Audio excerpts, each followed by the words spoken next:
Euh, mais je fais une introduction tout simplement et là on peut se partager nos impressions, qu'est-ce qui nous a parlé davantage. Pour moi, je trouve que le périsprit, c'est une réponse très intéressante que la doctrine spirit nous donne. Première chose, il dit que c'est l'intermédiaire, donc mais pas seulement un simple intermédiaire, c'est vraiment un corps. Okay? Le périsprit, c'est un corps que les esprits utilisent. Donc, dans un monde qui est constitué de ces mêmes éléments-là. Je m'explique. Ainsi que pour vivre dans ce monde où nous nous trouvons présentement, on a besoin d'un corps fait de la même matière de ce monde, parce que sinon je ne peux pas toucher les tables, les gens. J'ai besoin d'un corps semblable à fait de la matière de ce monde, fait de la matière de ce monde. Pour vivre dans le monde des esprits, on a besoin d'un corps qui est fait de la matière de ce monde-là. Donc c'est très intéressant parce que le périsprit va être le corps que les esprits utilisent. Et cela va être identifié dans plusieurs phénomènes. Mettons les matérialisations. C'est le périsprit, là, Allan Kardec va parler plus en bas. La communication de la pensée, comment cela est possible. Donc, le périsprit peut subir une expansion, l'explication de certaines maladies, comment ce qu'on a vécu dans notre passé va imprégner les corps dans une nouvelle incarnation. Donc, les informations sont dans les périsprit. Je trouve que c'est super comme logique parce que ça explique beaucoup de choses. Mettons, comment une personne peut avoir plus de facilité pour les maths, pour la musique. Bon, mais si tu as ramassé ces connaissances-là à un moment donné de ta vie, de ton existence, tu peux mourir, mais les informations sont là. Donc, au moment de bâtir les nouveaux corps, mais il va venir avec des caractéristiques qui vont être déterminées par ces périsprits-là. Donc, enfin, je touche à quelques éléments, mais je trouve que la richesse explicative du périsprit, c'est quelque chose de vraiment très large. Cette question ici, la 10e, je peux lire, mais cette question, elle vient parler de ça. Allez-y. Dans l'incarnation, l'esprit conserve son périsprit. Le corps n'est pour lui qu'une seconde enveloppe plus grossière, plus résistante, appropriée aux fonctions qu'il doit remplir et dont il se dépouille à la mort. Le périsprit est l'intermédiaire entre l'esprit et le corps. C'est l'organe de transmission de toutes les sensations. Pour celles qui viennent de l'extérieur, on peut dire que le corps reçoit l'impression. Le périsprit la transmet et l'esprit, l'être sensible et intelligent, la reçoit. Lorsque l'acte part de l'initiative de l'esprit, on peut dire que l'esprit veut, que le périsprit transmet et que le corps exécute. Voilà. Donc, je vous laisse la parole, Virginie, Vera, Alexandre, Adriana. Lusca Et Lusca, est plus bas. Lusca oui, est plus elle est bas. là. T'étais caché, Lusca. C'est intéressant parce que on pense que d'après la vie matérielle, il y a plus de matière, mais oui, c'est une autre façon de matière. Et comme le périsprit, c'est une façon, c'est une étape intermédiaire entre le corps et l'esprit. Aussi la matière qui le fait, c'est intermédiaire. C'est pas très grosse comme notre corps, mais c'est pas très subtil comme l'esprit. Non, je trouve ça très intéressant comme pensée. Il y a une partie du texte là où il dit que les esprits supérieurs, ils vont s'envelopper, par exemple, ils vont changer son périsprit, ils vont laisser ce périsprit un peu plus dense. S'ils veulent, par exemple, venir nous visiter, par exemple, s'ils sont très évolués, ils sont là, ils veulent venir ici nous aider ou nous visiter simplement. Donc, ils doivent se vêtir là d'un périsprit un peu plus dense pour pouvoir être ici, hein, être capable d'être ici. C'est ça qui est. Donc, c'est comme si l'esprit il va changer son périsprit dépendamment de la partie du monde où il est présentement. Parfait. Et ce que je trouve génial aussi, c'est quand il dit que le périsprit, il est expansible qu'on dit, hein? Oui. Et ça, c'est génial parce que quelquefois, les gens disent « Ah, moi, je suis capable de voir le... » En portugais, on dit « aura ». Comment on dit ça en français? Aura, je Aura? pense. OK. L'aura des gens, là. Et là, je dis, peut-être l'aura que certaines personnes voient, peut-être c'est ça le périsprit, César. En fait, ce sont des émanations de périsprit avec celle du corps. Ah, d'accord. Parce qu'on est, oui, okay. On est fait, André Louis va expliquer ça. Il va dire, nous, on est en fait, nous sommes en fait des êtres électromagnétiques. Mais le périsprit réagit à notre pensée et à notre individualité. C'est pour ça que chaque personne va avoir une coloration d'aura, des énergies qui se dégagent de la personne. C'est pour ça qu'on les sent aussi. Oui, c'est ça. Et c'est ça que je dirais parce que le texte, il dit là que nous, même si on est loin, par exemple, moi, mon fils, il est là, plus loin de moi, mais notre périsprit, ils peuvent se toucher. Et là, moi, je vais sentir ses sensations et lui, il va sentir mes sensations. Donc, c'est comme si s'il y a un échange entre nos périsprits. Et là, par exemple, c'est pour ça que quelquefois, on est proche d'une personne, on dit, j'ai des sensations étranges. Et quelques personnes arrivent à côté de nous, ça change notre énergie aussi, ça nous donne comme une bonne énergie. Ce sont des gens qui sont bien là. Et donc cet échange, c'est vraiment important et ça arrive en tous les temps de notre vie, de notre journée. Mais ce que je trouve impressionnant avec ça, c'est comme la quantité de phénomènes qu'on peut expliquer. Ouais. Mettons comment les gens, t'es chez toi, là, ta mère ou ton père ou quelqu'un qui est proche de toi, a besoin de toi ou va t'appeler.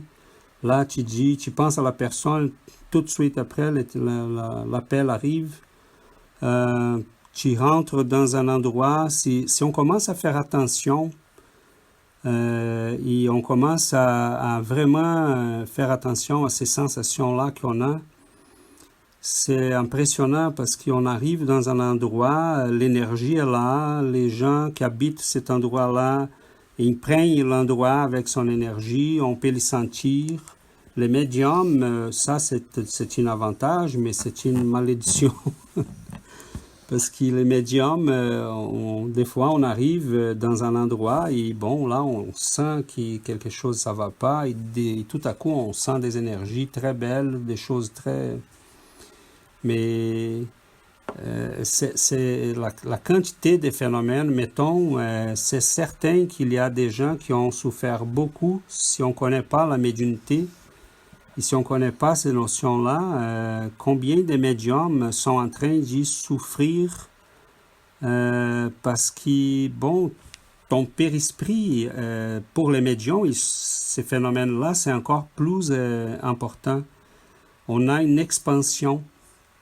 Cette expansion-là nous fait sentir les ambiants, les gens. Donc, à un moment donné, c'est quand même est complexe parce qu'on peut vivre des choses qui sont pas normales, disons comme ça, en étant tout à fait normal. Mais mettons, je me rappelle d'une explication, je sais pas, je me rappelle pas les médecins et spirites qui a expliqué cela, mais je pense que c'est le docteur Sergio Oliveira. Et il disait que les crises de panique, mettons, ça peut être pour quelques-uns une expansion du périsprit. Mais la personne n'est pas habituée à cela. Donc, tu arrives à un endroit, mettons, tu sens des choses, tu as des perceptions que tu n'es pas habitué, mais qui n'arrivent pas à tout le temps non plus. Donc, il expliquait que quelques crises de panique, mettons, ça pourrait être ça, une expansion du périsprit qui fait en sorte que la personne est capable de sentir beaucoup plus qu'elle était habituée, mais en même temps, elle s'y sent exposée. Parce qu'il est comme si, oui, tu sens plus, mais c'est comme si plusieurs autres tu voyais aussi. Mais tu n'es pas habitué à ça. Donc, la personne panique. César, j'ai une question pour toi.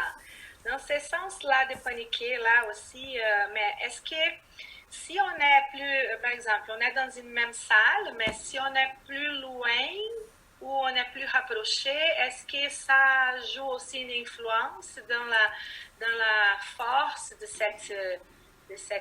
cet échange d'énergie? Je crois que si on est en syntonie, oui, si on n'est pas, peu importe la distance.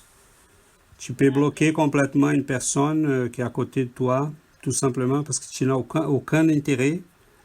Et c'est évident que c'est comme des ondes radio. Si tu mets ta syntonie dans ces ondes-là, tu vas les avoir, tu vas entrer en résonance. Mais si tu l'ignores, les ondes vont passer par toi et tu n'auras aucune sensation.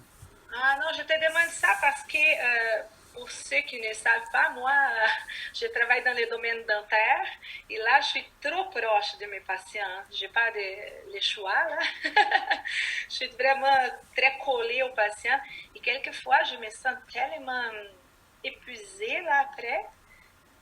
Dépendamment je sens comme un petit peu l'énergie. Quelquefois, les patients, je sens toute sa peur, son énergie. Et là, Adriana, il faut que tu... Ça me Non, mais là, il faut que tu fasses attention parce que le fait que tu sois capable de savoir que tu sens toutes ces choses-là, ça veut dire déjà que tu es en syntonie avec la personne qu'elle a. Donc, tu dois trouver un mécanisme pour bloquer ça. Okay? Et une des choses que tu peux faire, ce n'est pas devenir froid comme plusieurs gens dans le domaine de la santé le font, mais c'est d'être dans un état d'esprit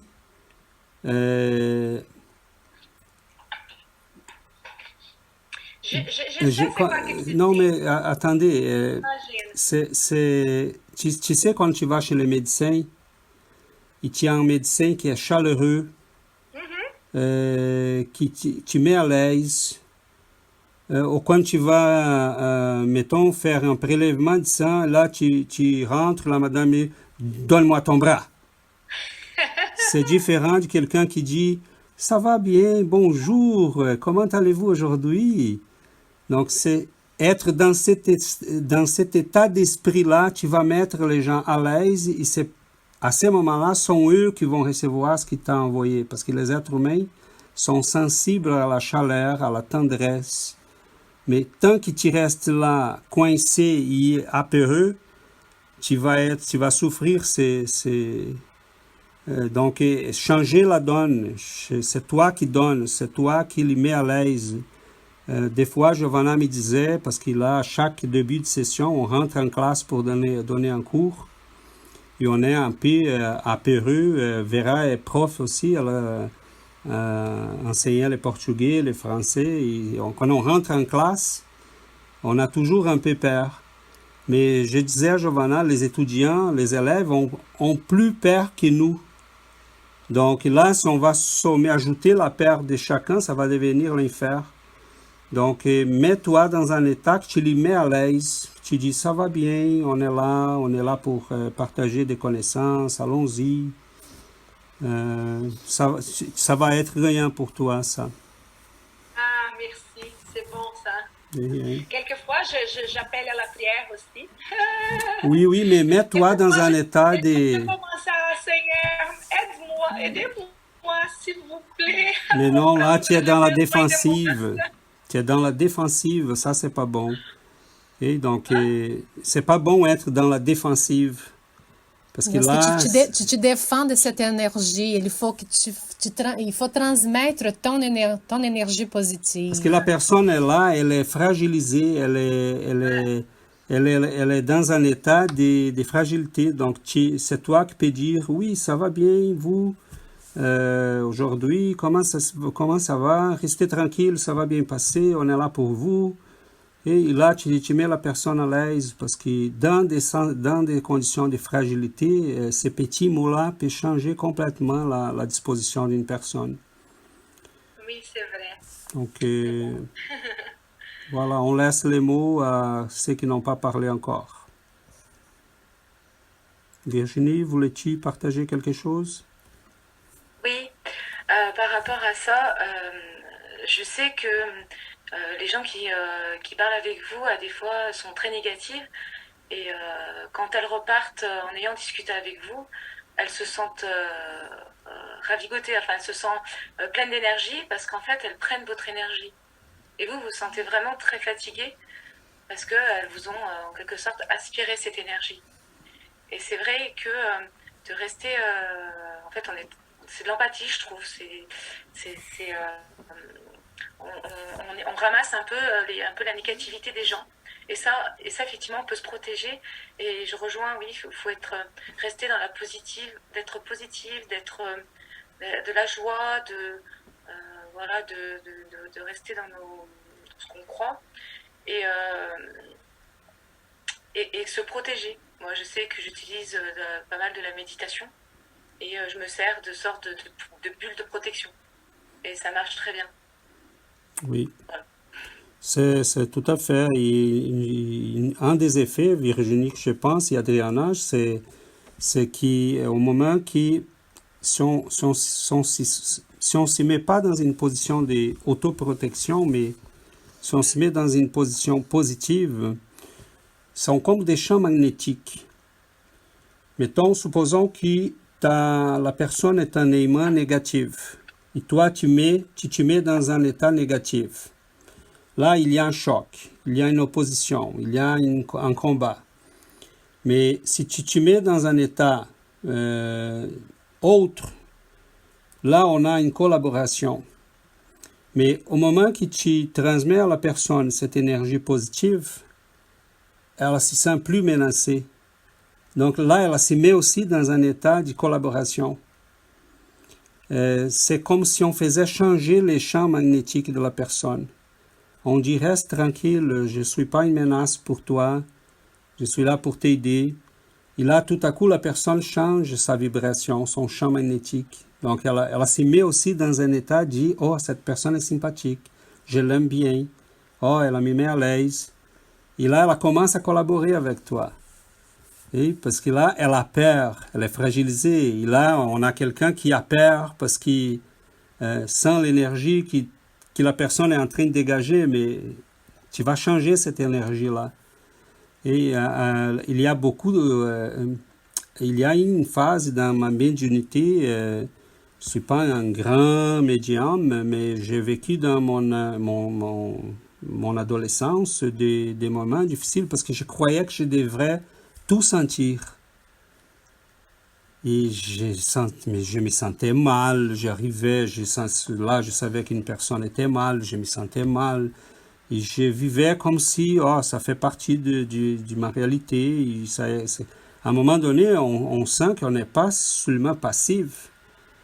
Hein? On a un rôle à jouer qui est positif aussi, qui est peut-être d'induire les gens à changer. Mais Là, si on croise quelqu'un qui mange notre énergie tout le temps, bon, là, on commence à se protéger, comme Virginie disait. Parce qu'on sait que cette personne n'est pas vraiment disposée à collaborer, à changer. Donc, à un moment donné, on doit se protéger de ces gens-là. Donc, la prière, la méditation, créer des blocages énergétiques, dire non, non, non, tu ne manges pas mon énergie, je ne suis pas là pour ça. Et c'est parce qu'Allan Kardec va dire ici, hein, c'est notre volonté. C'est notre volonté qui contrôle, va faire le contrôle de nos émanations du périsprit. Donc, si on peut les envoyer, on peut les bloquer aussi. Jésus, elle décidait comment il savait les gens qui étaient susceptibles d'être guéris. Parce qu'il y a des gens qui arrivaient à lui, ils disaient si tu es le Fils de Dieu, tu dois me guérir. Et là, il savait que cette personne n'était pas susceptible de se faire guérir. Il voulait tout simplement l'y mettre au défi. Mais quelques-uns, ils savaient qu'ils étaient vraiment là pour se faire guérir, mais il était capable de lire les périsprits des gens.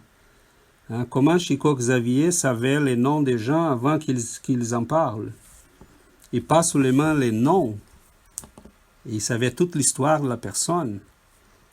Je me rappelle un cas que je lisais cette semaine, il y a un jeune garçon aveugle qui arrive à Chico Xavier. Et vous voyez la chose intéressante. Dans la même semaine, Chico Xavier était à Rio. Et là, il est allé pour participer à quelques événements. Et à Rio habitait aussi Madame Yvonne Pereira. Toutes les deux grands médiums. Leurs livres, pour ceux qui veulent connaître la médiumnité, sont vraiment ce qu'il y a à lire. Et dans la même semaine, ces garçons-là ont rencontré Chico, et après il a rencontré Yvonne, et après il a rencontré Chico. Et Yvonne Pereira avait dit à un ami qui était avec elle, « Ah, pauvre garçon, il était dans le Moyen-Âge, il était de l'Inquisition. Il torturait les gens, et le maximum à ce qu'il arrivait, c'était de brûler les yeux des gens. » Et là, Chico lui rencontre après, il va commenter avec des gens qui étaient avec lui, des gens très intimes évidemment, parce qu'on ne sort pas en parlant de ces choses-là n'importe qui. Mais au moment que Chico et Yvonne s'y rencontrent, ils commencent à parler de ces garçons-là. Et les gens à côté d'eux vont sortir l'histoire. Et les deux avaient vu, ils parlaient la même chose. Donc, ce n'est pas une impression créée par quelqu'un. Deux médiums assez compétents ont dit la même chose. Chico avait dit à ses amis, « Ah, ce garçon-là était quelqu'un de l'Inquisition. Il brûlait les yeux. Il y avait même des marques qui étaient sur ses yeux, qui n'étaient pas seulement aveugles, mais avaient comme si une tache était là. » Mais comment ils savaient ça? Parce que ils voyaient, ils étaient capables, parce que les périsprits, ils gardent toutes les impressions. Ils gardent notre histoire comme une boîte de mémoire, notre HD de l'ordinateur. Pour nous, ce serait les périsprits. Évidemment, la mémoire est dans l'esprit, mais on utilise encore pour emboîter ces mémoires-là. Et quand on va réincarner, on amène, c'est pour ça qu'on recommence, on a une nouvelle étape de vie, mais quand les gens ont commencé à faire de l'hypnose, les thérapies des vies passées, je ne sais pas si vous vous rappelez de ça, comment ça se fait que là, bon, tout à coup, on faisait les gens retourner, régrédir, aller vers l'enfance.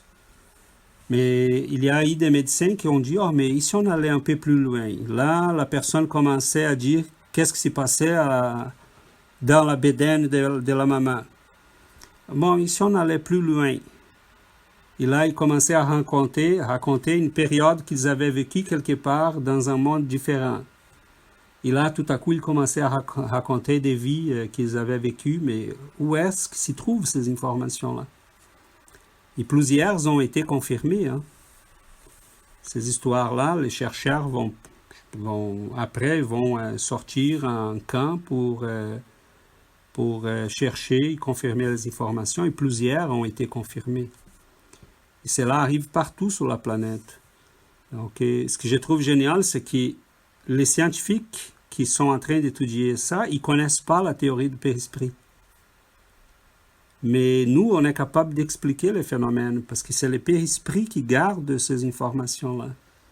Eh bien, ici, il dit dans la question 12, quand les sciences médicales tiendront compte de l'influence de l'élément spirituel, elles auront fait un grand pas et des horizons tout nouveaux s'ouvriront devant elles. Bien des causes de maladies seront alors expliquées et de puissants moyens de les combattre seront trouvés. Donc ça, c'est magnifique lorsque la science va arriver à soigner les périsprit, parce que des fois, on a peut-être des maladies qui se trouvent pas dans le corps, qui commencent dans les périsprit. Donc il faut combattre les causes, mais les causes sont dans les périsprit. Ça, je trouve génial. Il dit là, joue un rôle important dans tous les phénomènes psychologiques. Et là, c'est vraiment ce qu'on disait, l'échange qu'on fait avec, comme César avait dit, là, des troubles de panique. Donc, les troubles de panique, c'est comme un problème psychologique, là. Et là, on commence à y aller plus loin, comme dépression, les troubles d'anxiété, beaucoup de choses, la schizophrénie. Et là, on voit que c'est vraiment de l'influence aussi des esprits qui sont là, qui sont en train d'influencer la personne. Et c'est tout, cette influence, c'est tout à travers le périsprit. Donc, c'est ça.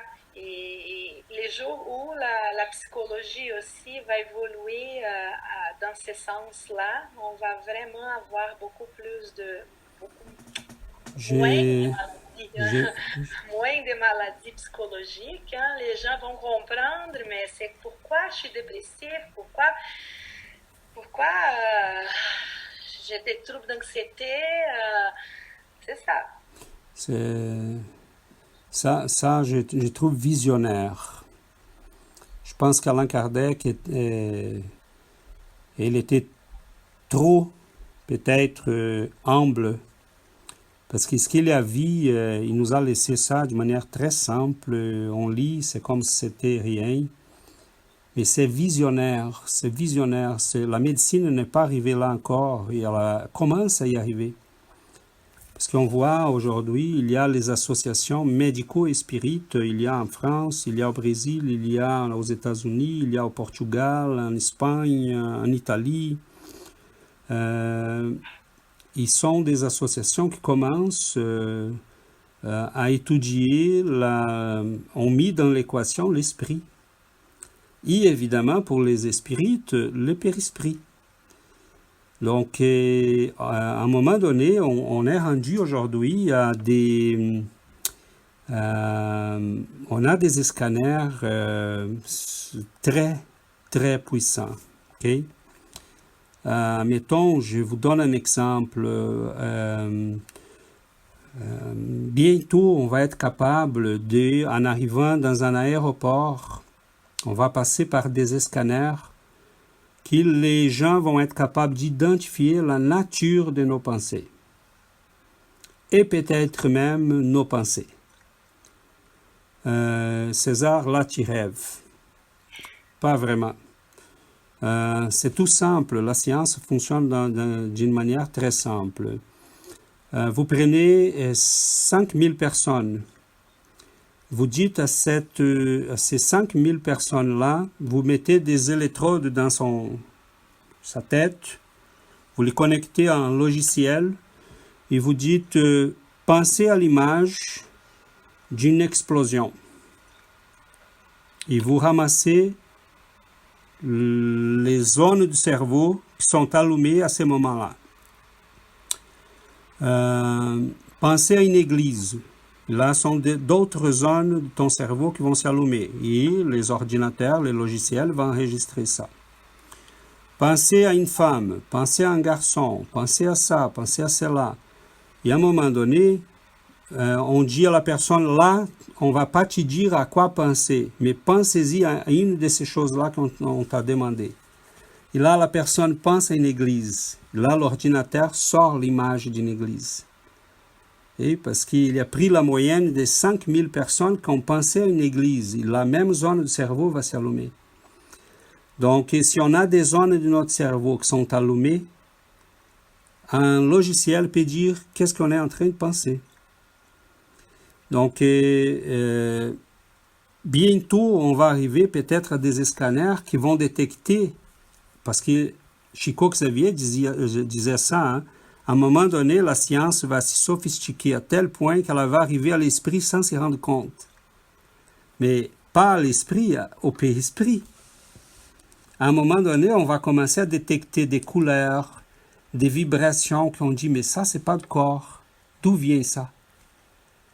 Et donc, imaginez si on est capable d'amener un enfant au médecin, il ne parle pas. Mais là, on est capable de scanner son périsprit.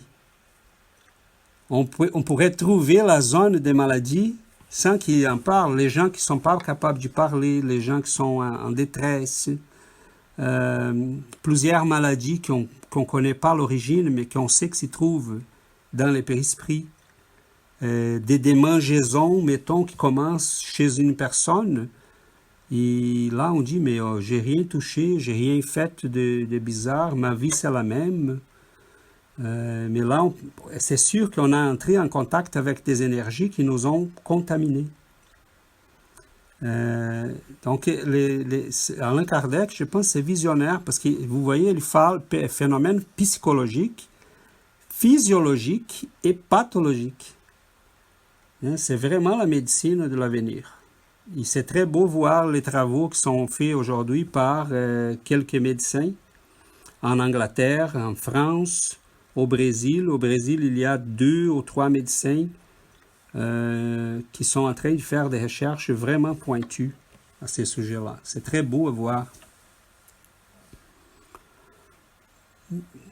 Et là, si vous me laissez, je pourrais en parler sans arrêter parce que j'adore ça, mais je vous laisse la parole. César, il y a un film, une animation pour les enfants que j'ai vu avec les enfants, comme tu as dit, là, scanner les périsprits, là. Je ne me souviens pas du film, mais je me souviens de l'image. C'était comme un petit robot, là. Et le personnage principal du film, c'était une animation. Il scannait les gens quand les gens étaient malades pour savoir c'est quoi qu'ils avaient. Voilà. Parce qu'on est en train de scanner les corps, mais là, on voit que le corps est une entité électromagnétique en effet des atomes. Donc, ce sont des courants énergétiques. André Louise a expliqué ça en 1930 par la médiumnité de Chico Xavier. Donc, on n'avait pas de scanner à ce moment-là. Et il expliquait que notre corps et le périsprit ensemble sont des courants d'énergie. Et ces courants-là vont avoir des colorations selon notre psychisme, selon notre volonté, selon notre développement moral, intellectuel. C'est comme si on avait une empreinte énergétique, chacun de nous. Donc, un esprit qui vient nous identifier, il peut nous identifier par la pensée n'importe où. On peut être parmi des millions de personnes, mais on est unique.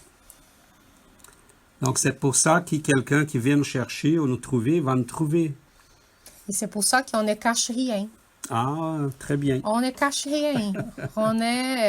On peut, les gens qui vivent avec nous, là, on peut, dans la matière, les gens, on parlait de ça hier, les gens ne nous connaissent pas. On peut avoir une surprise avec une personne on pense avoir connue toute la vie. Toute la vie. À un moment donné, on peut se surprendre parce que cette personne-là, elle va se montrer. Donc, dans la matière, on ne connaît pas les gens. Mais les esprits nous connaissent parce qu'ils sont capables de voir qu'est-ce qu'on pense, comment on... Quelle est notre vraie nature? C'est ça, hein? quelle est notre vraie nature, quelle est nos vraies pensées. Donc, on ne cache rien. Donc, c'est pour ça que c'est important d'être honnête, d'être sincère.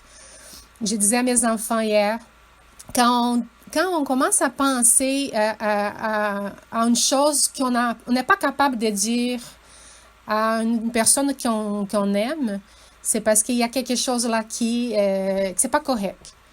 Donc, c'est très important d'être honnête, d'être avec soi-même, d'être vrai avec soi-même. Parce que là, on ne cache rien. Dieu nous connaît, les esprits nous connaissent. Parce que tout ce qu'on pense, tout ce qu'on sent est étampé sur notre énergie. Mais les gens qui ne sont pas sensibles, on peut les tromper plus ou moins, hein, parce que les gens les sentent. La nuance, c'est qu'ils ne font pas attention.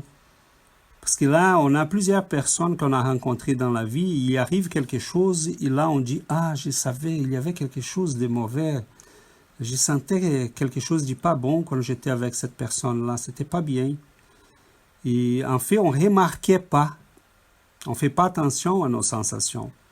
Mais là, on peut tromper les gens, on peut étamper un beau sourire on peut haïr une personne, mais là, on étampe un beau sourire et c'est bien, ça va passer.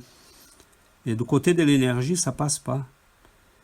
C'est pour ça qu'il y a des gens, et je lisais Yvonne Pereira cette semaine, elle disait, pendant mon sommeil, je suis allé dans un bar, amené par un guide qui voulait la faire vivre une expérience dans cet endroit-là. Je ne rentre pas dans les détails.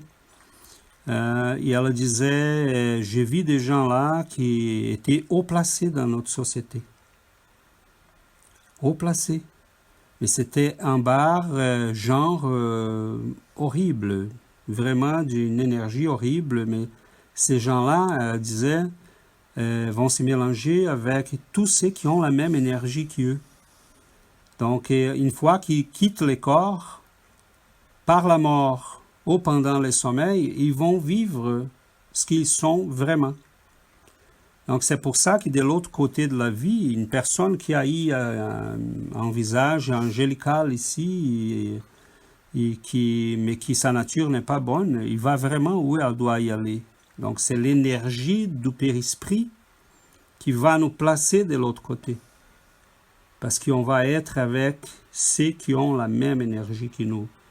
Donc, les zones, comme on appelle dans le spiritisme, l'umbral, que l'Église va appeler l'enfer, en n'étant pas nécessairement la même chose, mais semblables, sont tout simplement des régions habitées par des esprits qui ont la même énergie, la même vibration. Donc, on voit qu'ils sont il sait qu'il y a des gens qui sont des fois très humbles, très simples, même ignorants.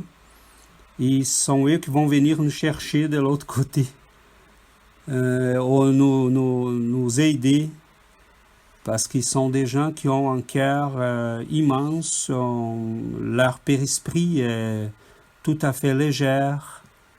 Ils sont eux qui vont nous aider des fois, parce léger. Donc, la réalité, c'est que Giovanna a raison, on cache rien. Les esprits nous voient. Hein? Et c'est là que je trouve génial, parce que j'ai lu des dizaines d'histoires de Chico et d'autres médiums qui vont rencontrer les gens Et des fois, ils vont dire à la personne qui est à côté d'eux, parce que ces médiums-là, avec l'expérience, ils laissaient toujours une personne ou deux à côté, parce qu'il dit, j'ai besoin de quelqu'un là pour... Parce qu'il savait, des fois, Chico raconte dans un de ses livres qu'une personne, il raconte une histoire, il y a vécu plusieurs. Hein. La personne qui était là, il savait clairement qu'il avait commis un crime. Donc, pour un médium, ça, c'est un danger. Hein. Tu ne peux pas dire à une personne, ah, ok, je vois que tu as commis un crime, mais toi, tu peux être la prochaine victime. Parce que tu connais la vérité. Okay? Donc, il disait rien, il savait que la personne était là parce qu'elle cherchait à trouver une solution. La personne n'était pas heureuse, elle était là parce qu'elle avait besoin d'aide. Il essayait d'aider la personne sans rien dire. Et très souvent, il recommandait, allez-y, allez faire la charité, commencez à travailler, commencez à aider les gens. Des fois, on fait mal dans la vie, mais il faut s'y racheter par les biens. Donc, moi, des fois, je pense, mon Dieu, qu'est-ce que ces gens-là voyaient? Parce que l'être humain est complexe, c'est difficile. Il y a des histoires horribles dans les vies des gens qui s'y cachent des fois, que personne ne voit. Mais tout est là. Donc un jour, peut-être, on pourrait aider les gens. Est-ce qu'il y a une relation de chakras avec l'esprit? Ah oui, parce qu'ils sont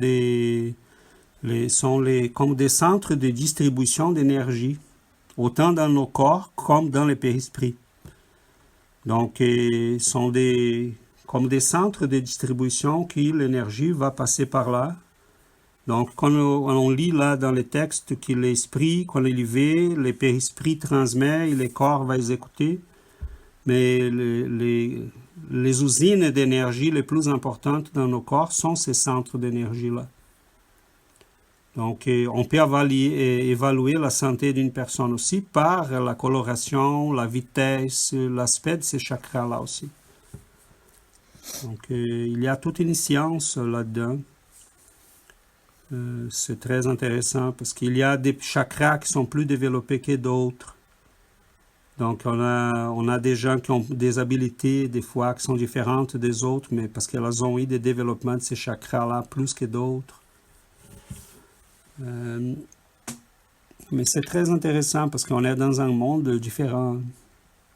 Ça me rappelait une histoire. On a un ami, César, le connaît aussi. Il s'appelle Eder. Mm-hmm. Il a des problèmes toujours avec les scanners aux aéroports parce que quand il passe, il a beaucoup de lumière dans les chakras coronaires. Il s'accuse dans la machine. Les personnes ne savent pas qu'est-ce que c'est. Mais tu as fait une chirurgie, qu'est-ce que tu as? Tu as une pompe dans le cœur, c'est quoi ça? Il a toujours des problèmes.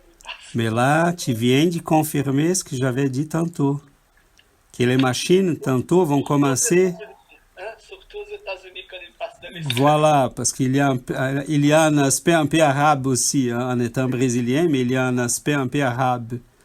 Donc, c'est quelqu'un qui va toujours... mais si tu vois, on a là quelqu'un qui, les machines sont déjà en train de détecter des choses qui ne sont pas vraiment seulement dans le corps physique. Et ces machines-là sont en train d'être tellement sophistiquées. Je voyais, il y a un travaux de Sergio Oliveira, le médecin brésilien et spirit, qui utilise un scanner très puissant qui a été développé en Italie. L'objectif, c'est d'être utilisé dans les aéroports. Et il utilisait ça pour les recherches avec les médiums. Donc, il prenait la photo du champ magnétique du médium quand il était en communication avec les esprits, quand il y appliquait des énergies. Mais ça change tout. Tu as une coloration, et là, tout à coup, tu as une autre, complètement différente.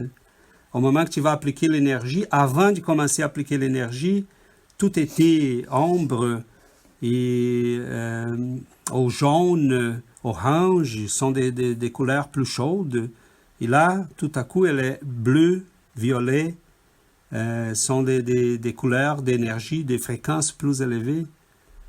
Donc, mais là, sont des scanners qui, l'objectif n'est pas étudier les périsprits.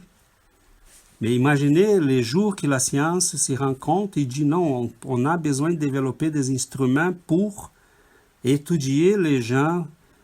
Tu prends un garçon qui, mettons, on va scanner des milliers d'enfants, mettons. Et à un moment donné, tu sais que quelques-uns de ces enfants-là ont une tendance homicide. Mais tu commences à les éduquer déjà pour qu'ils puissent trouver un chemin et ne pas marcher dans ce sens-là. Ou ils ont une tendance à développer des maladies X, Y.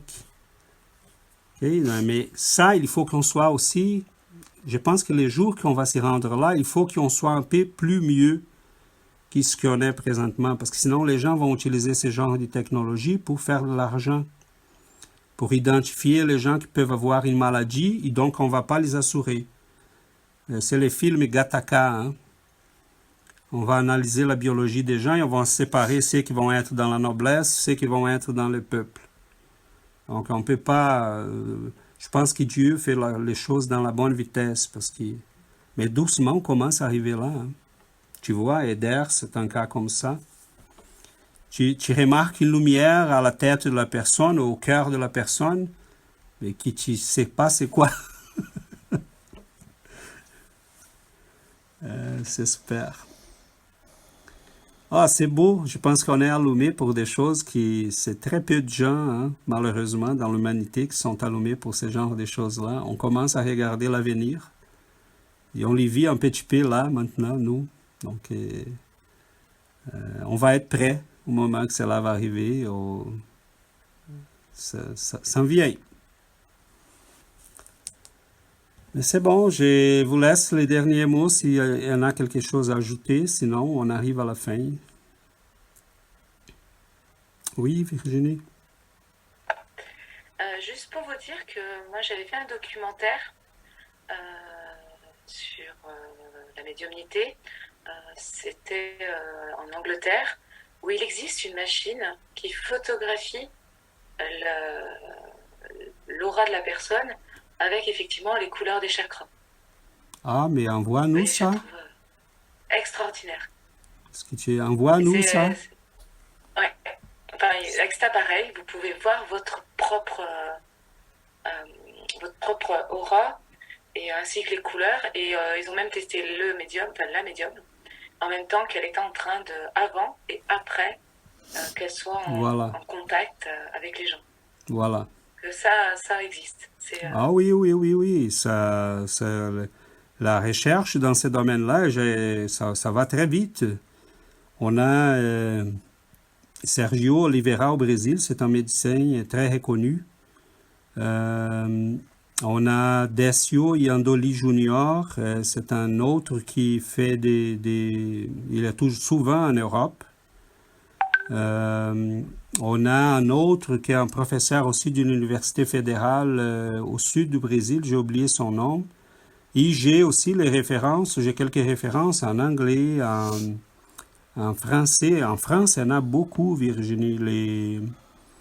Les gens sont... il y a là des chercheurs, des PhD en biologie, en psychologie, en médecine, qui sont en train de... On peut, à un moment donné, dans les groupes, on pourrait s'échanger ces références-là.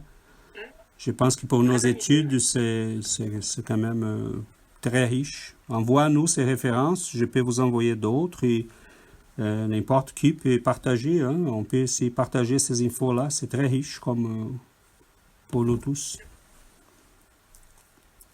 Super. Donc, on va finir. Malheureusement.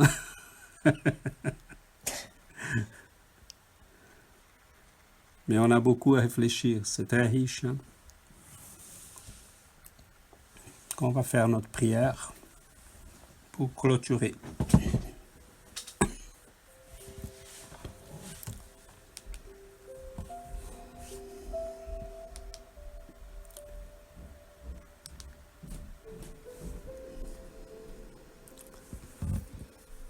Nous allons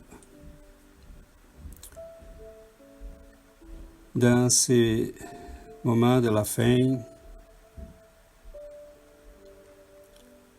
profiter pour élever notre âme,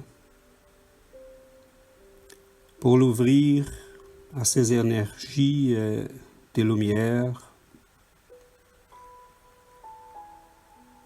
qui sont autour de nous, qui nous visitent chacun dans nos foyers,